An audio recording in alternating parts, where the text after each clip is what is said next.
স্বৈরাচারী অবৈধ শাসক।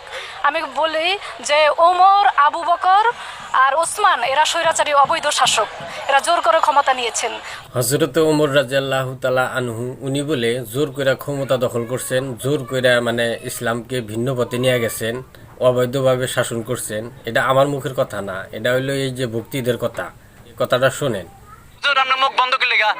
মুখটা বন্ধ এই জন্য রাখছি, আপনার করে বক্ত করে কথা হই না, শরীরটা পুরা হিট হইতেছে, এই হিটের ঠেলায় অল্প মুখটা বন্ধ রাখছি। জোর করে ইসলামকে ভিন্ন পথে প্রচার করেছেন, জোর করে আমাদের সত্য থেকে বিচ্যুত করেছেন। কোরআনকে ফলো করব আমরা, কখনো হাদিসকে ফলো করব না, কারণ হাদিসে মিথ্যা অনেক কথা আসছে। জাল হাদিস। হযরত ওমর রাদিয়াল্লাহু তাআলা আনহু আর হযরত আবু বকর রাদিয়াল্লাহু তাআলা আনহু ওনারা ইসলামকে সত্যর পথে না নাই, ওনারা ইসলামকে ভিন্ন পথে নিয়ে গেছেন। না, সব সত্য তোমরা নিয়ে গেতে চাও, কোনো হাদিস মানা যাব না, হাদিস সব জাল, মানে হাদিস কোরআন সব বাদ দিয়া তোমাদের মানে মাজারে যাইয়া তোমাদের পাও ধরে সিজদা করো, আর তোমাদের পাওয়ার মধ্যে এবেলা ওবেলা চুমা খাও, তখন হে ইসলামকে সত্যর পথে নিয়ে যাওয়া হবো, তখন হে তোমরা খুব খুশি। যখনই একটা সত্যের সাথে কোরআনে বলেছে তোমরা সত্যের সাথে মিথ্যাকে মিশ্রিত করিও না। এই ঈদুল আজহা পালন করার এটা কোনো যুক্তি নেই। আমরা পালন করব এই গাদিরে খুম দিবস 18ই জিলহজ। 18ই জিলহজই আমাদের পথ প্রদর্শক। এখানে শুধু পথ দেখায় যাননি, বরং এখানে আমাদের রাজনীতি, ধর্ম, অর্থনীতি সব দিক দিয়েই দিয়েছে যে একটা দায়িত্ব কাকে দেওয়া উচিত, কাকে দেওয়া উচিত, দেশের রাষ্ট্রীয় ক্ষমতা, ধর্মীয় ক্ষমতা কাকে দেওয়া উচিত। সেই সবচেয়ে যোগ্যতম ব্যক্তি ছিলেন হযরত আলী।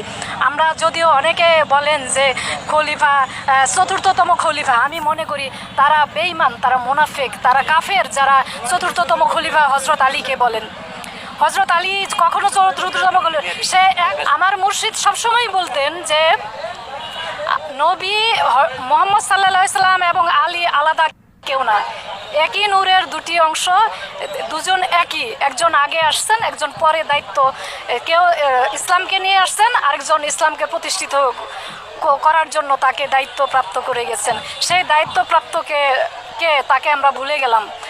নবীজি যখনই সে তার ওফাতে নিবেন, এই সময়ে এই উমর, আবু বকর এরা বনু সাফিয়াতে যায়, তারা পরামর্শ করে।